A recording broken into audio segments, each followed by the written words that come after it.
Yeah, it's Thursday night. That's right. It's Thursday night football. And yeah, there's golf starting today, but it don't matter because we're still here with football content because that's how I roll. I will grow this football brand. I don't give a shit.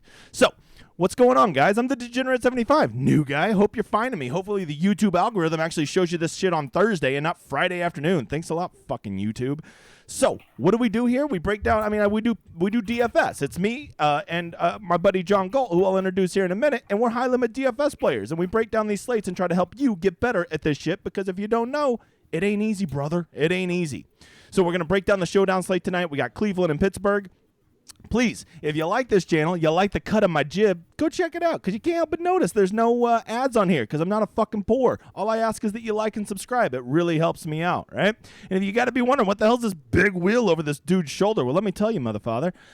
Every Saturday night when we do our final show, me and John, when we break down our final thoughts for who we like this weekend, we definitely do a drawing, and you get a free Millie Maker ticket that we will split 50-50 with you. So if we hit the Millionaire Maker ticket that's on us, we'll send you $500,000. Some people have said that's a lot of money. I tend to agree with them. So that's what we'll be doing. Check that out Saturday with our final thoughts. But today is Showdown. We do it every Monday and Thursday. We don't do it Sunday because, Jesus, we got to check our lineups. So without further ado, let's get going. We're going to keep this short and sweet, as it's just a one-game slate, brother. So I'm going to introduce my dude, John Galt. How you doing, brother? Not too bad. How are you doing? I mean, I'm ready. I'm ready to go. It's golf today, so I'm excited I got golf today, and then tonight I got football. So a full day of degenerate DFS shit happening. I've already handballed 150 lineups this morning, so I'm doing well. Trying to come on. For golf, that is. All right, I've got something on my screen. There we go. I think I fixed it mostly. Okay, so technical difficulties. Let's see here. All right, contest tonight. What are you going to be playing in? Let's do our three. I got the $10 budget guy, the $100 budget guy, and the $500 budget guy. How are you allocating your funds for those three guys? The $10, I guess I'm playing the $1 single entry, probably the $3 single entry, and then isn't there like a quarter one that is 20 max? Yeah, here's our $3. So I'm probably going to play entry. those. Mm-hmm. The 25-cent 20 max, yep, and then the $1 single entry probably. I think that would hey, but those don't have 100,000 up top. Yeah, you ain't going 100,000 if you're only playing $10 tonight. That's right. That's right. You got to think about that. You got to think of like what's the most. But that's a good way to build a roll. Yeah, exactly. I mean, like if you play in this $3 single entry, you're going to be upset if you win $3,000. Come on, bro. That's 300 times what you put in tonight. Get the fuck out of here.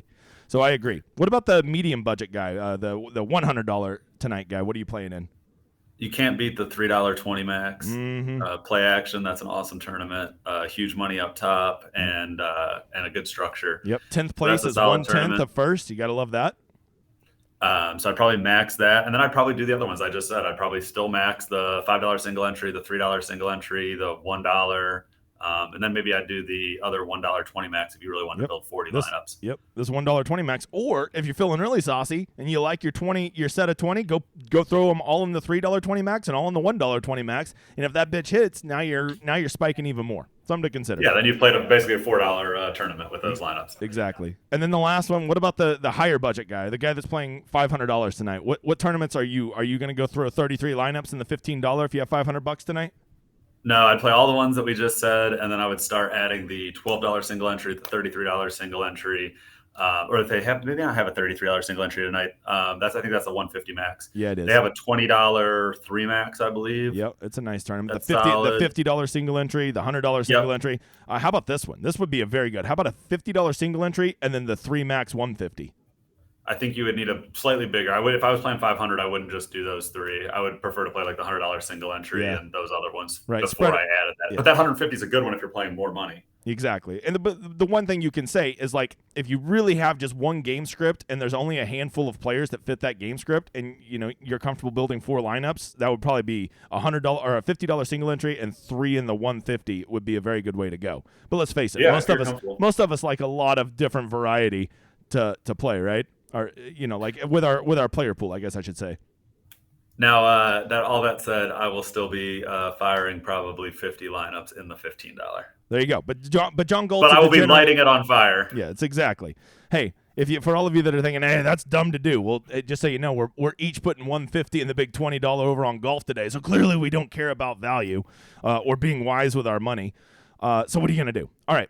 Hey, new guy. What's the first thing we always check? See, you don't know my golf brand, do you? You don't know this shit, so you don't know the answer. It's weather, you motherfather. And we actually got some weather tonight, John.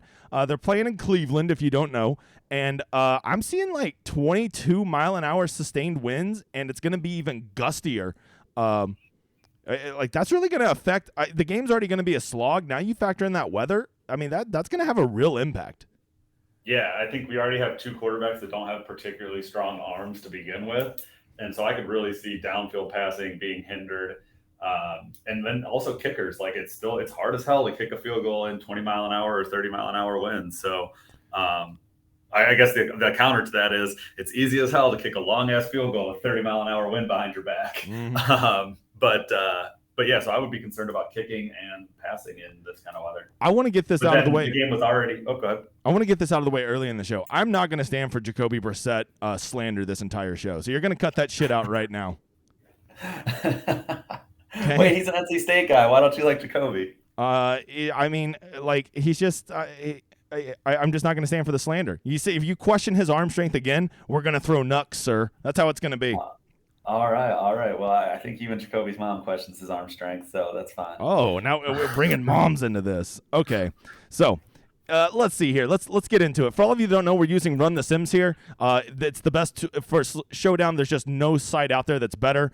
You can see right here. You can put your own inputs and then run the Sims. So if you think right now it's using the projected totals and their normal pace and their rush rate, and it's putting it in. You can go adjust these. It's the coolest site ever. If you don't think Steelers are going to score 17 or their pace is going to be slower or faster or they're going to run the ball at a higher rate, whatever you want to do, you can adjust those things and it will spit you out different numbers of how likely they are to be optimals. I encourage you to go use this. We're just going to be using the generic inputs for this, but if you want to make custom ones, go try their weekly package and just use the code DGEN75, DEGEN75, and it'll get you 10% off. You can't beat it. I've not had anybody complain about it. It's the best tool-assisted site out there. I swear by it. So it's easy to make a partnership with them. Yeah, if you don't have like a really strong computer background and can't make your own simulations, this is like unparalleled access. Like this changed my full way I played DFS last season. And I think it's even more useful in the Showdown slates than it is in week long because right here, 100%. These are the generic inputs, right? So this is just using what basically the game total was versus the spread, and this is what it spits out. So some interesting results. Who is the most likely to be in the optimal tonight?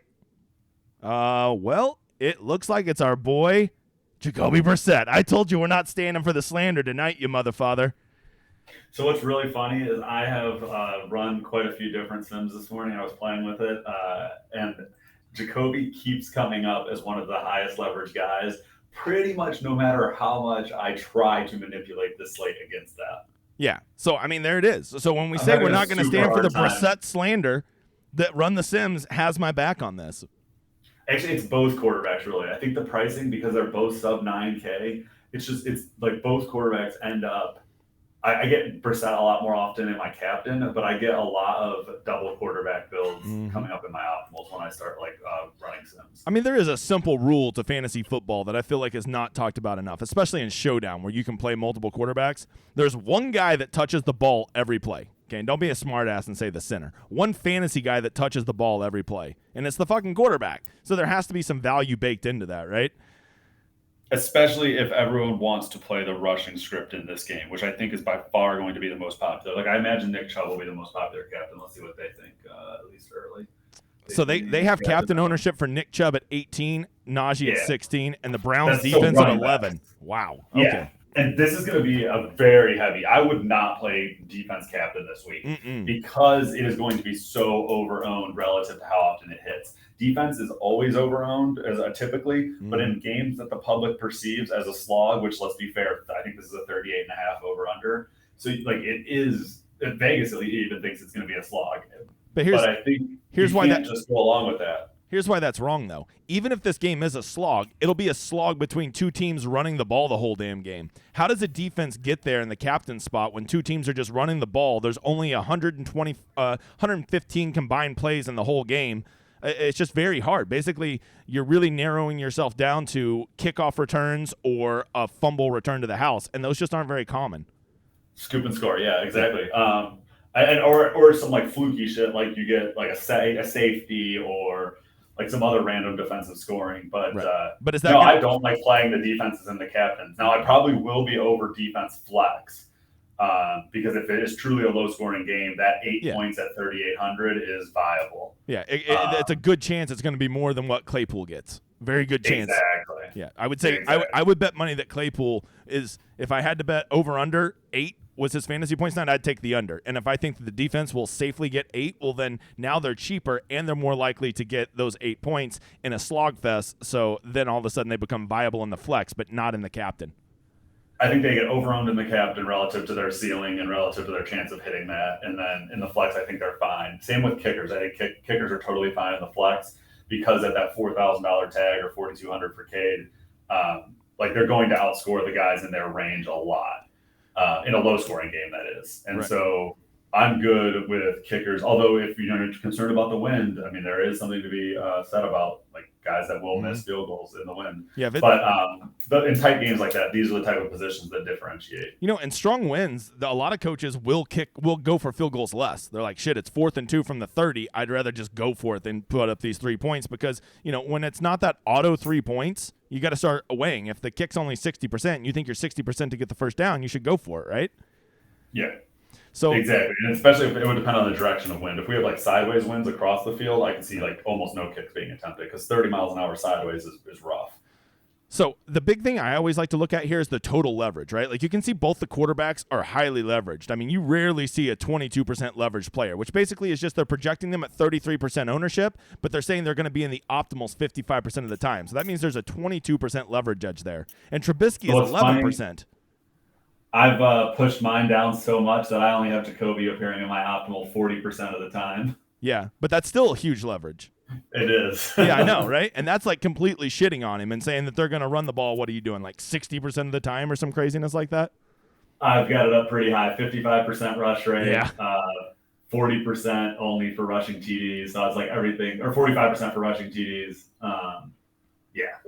And I'll probably even do it for something to remember is it's not neither of these are great running quarterbacks, but they are like they can move a little bit. They're not like complete statues, right? They're not Tom Brady. I can't believe Trubisky hasn't run at all this season hardly. That's what's been shocking to me. Like I don't think he has a value without being a mobile quarterback. Right. Their offensive line sucks. So yeah, the Steelers are pretty bad.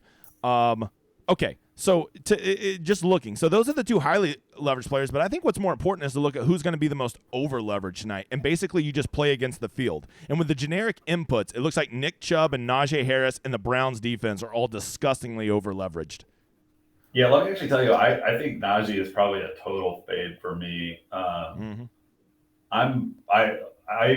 wish I had the balls to fully fade Derrick Henry when I said I was going to the other day. I ended up playing like 15%. But I think this is a spot where I'm just not going to play any Najee. And actually what I think I'll do instead is play Jalen Warren a decent amount. Why? What? So we already have Najee already banged up. Warren already got a little run last week. And if Najee, for whatever reason, isn't able to get a good workload, I think you should get a ton of leverage on the field playing Jalen Warren. Right. Is Warren getting any third down back action, or has it just been all? Is it still Harris is he still a 3 down back even when he's even being banged up?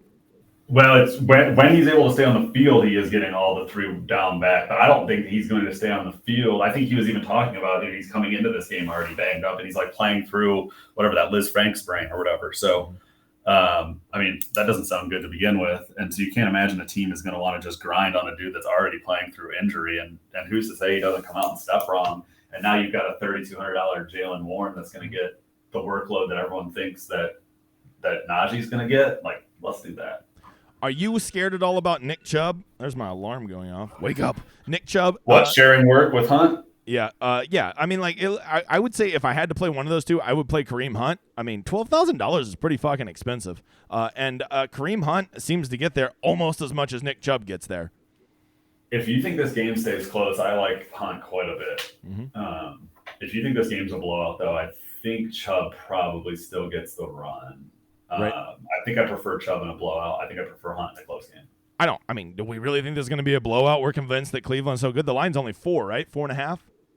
I'm convinced that this game's going to be like 14-10, 17-14. It's going to be tight and low scoring would be my guess. Okay, so if it's going to be tight and low scoring, then that really seems to that would take a lot of the value, the inherent value out of the pass catchers. So let's to me, I can already tell you what I'm doing with this. I already know I'm going to do a 20 set tonight, and it's just going to be so contrarian. I'm going to go both pass catchers. I'm going to go both quarterbacks and a lot of pass catchers. That's what I'm going to do. If everybody is convinced this is going to be the narrative, I'm going to play that the game is 28-27 and that I got these Bills that nobody else has. That's just what I'm going to do. That's exactly how you have to play big field tournaments is choose what you think is going to happen and go for that build. And it's even better if it's a contrarian build. Right. And that doesn't mean just because I'm playing Jacoby Brissett and Trubisky that I can't have a Kareem Hunt in there or something like that. But I'm also I love Hunt in that lineup. Yeah, I really like pass catchers. So let's talk about some of the for a contrarian build. I agree that this is not a great game for pass catchers with the wins, the quarterbacks, the defenses. This is not a great game for them. However, I don't give a fuck. I play to win. So if I am going to be targeting pass catchers tonight, who are like the two pass catchers you really like for each team? I think Deontay is still the volume hog for Pittsburgh. Highly leveraged too, 14.8% based on the generic inputs. Yeah, he's expensive. 9,200. He's going to have to score to get there. But I think I like Deontay if you're playing the pass catching narrative. He kind of does it all for that team. Mm-hmm. And then on the other side of the ball, I actually like tight end Njoku quite a bit. I think he's just got a big body and a good skill set for $5,200 ain't a pun either. That's a price tag. You're paying for a guy. Yeah, I like him quite a bit. And I like tight ends in Showdown generally. I think they get overlooked a lot. So I'd probably actually say Freiermuth as well. Yeah, $7,000 Freiermuth. That's steep. That's steep. Yeah, between him and Johnson though, I think they like Claypool almost has been an afterthought. So I think the volume goes through those two. So if you're playing a Mitch Trubisky captain, I think that's a pretty sweet little lineup is Mitch, Deontay, and Freiermuth.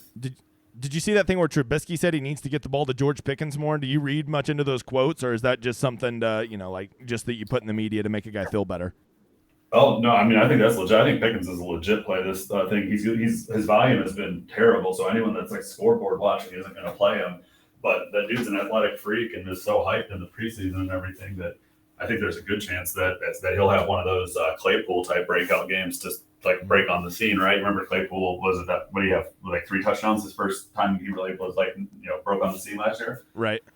So and so I can see that being the same thing for Pickens. Well, and then Cooper is disgustingly priced at 9,400. That just instantly says no. But if you're playing the passing side of this game, which is very contrarian, I think you have to play Cooper. He would have to be in your player pool. You can't play the passing side of this and not play Cooper because he's getting a lot of targets.